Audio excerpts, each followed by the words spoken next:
Welcome back to another video. Sohail here, and today I want to talk about Relative Vigor Index, or RVI for short, which is an amazing indicator for measuring the power and strength behind the price movements. Make sure you watch this video until the end because I'm going to teach you how you can effectively use this awesome indicator in your trading strategies. Alright, we have RVI indicator here below the chart. It's actually an oscillator, and as you can see, it's moving above and below the center line, which is 0. This indicator is commonly called RVI among traders, but on TradingView it's abbreviated as RVGI because another indicator is abbreviated as RVI. In this video we call it RVI. So by RVI we mean Relative Vigor Index. The green line is RVI line and the red one is signal line. The default setting of RVI on most of trading platforms is 10 for the length, and this is the one used by most of traders, but depending on your trading strategy or the time frame you're trading, you may need to increase or decrease sensitivity of this indicator by decreasing or increasing of the length. The formula and calculations behind these lines is a little complex and difficult, and I don't intend to get into the calculations of Relative Vigor Index in this video because in practice you don't need it and it's already available in most of trading platforms. You just need to learn how to interpret it and use it for trading. Anyway, if you're curious how it's calculated and you want the formula and calculations behind this indicator for any reason, just simply search in the Google and you'll find it in many websites.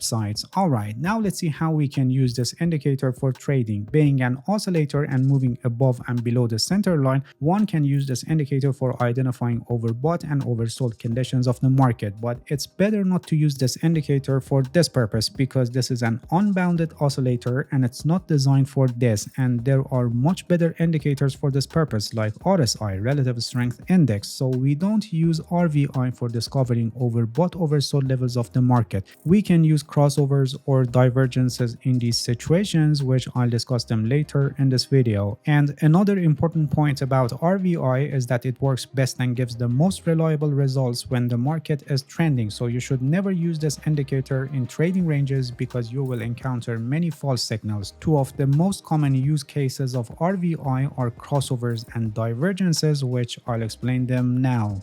Let's begin with crossovers. When the RVI line and signal line cross each other, they can show the turning points of the market. When the RVI line, the green line, crosses above the signal line, the red line, it gives the signal that the price is possibly going to advance, and when it crosses below the signal line, it gives the possibility that the price may decline, and the probability of achieving the expected result is higher when RVI is far from the center line. But as you probably know, crossovers are generally very prone to be false signals, and you can see that after these two successful signals we have many false signals. Each of them somehow show a turning point of the price, but not all of them worth of trading because they just show some pullbacks and temporary pause in the movement. Or here in this part of the chart you can see that this bearish crossover didn't turn out to be a reversal signal, but after that this one was the case. So please pay attention that these crossover signals must be used in conjunction with other tools. Taking reversal trading signals that are actually against the current direction of the market has higher risk, and the best way to use crossovers is taking the signals that are in the direction of the current trend. So first we identify the current direction of the market, and then we only take the signals that are in the direction of the trend. For example, in this case we only take the bullish crossovers because the trend is up, and we ignore the bearish signals. By doing so we lower our risk for not being against the direction of the market, and will be sure that we're entering in the direction of the current trend after every pullback.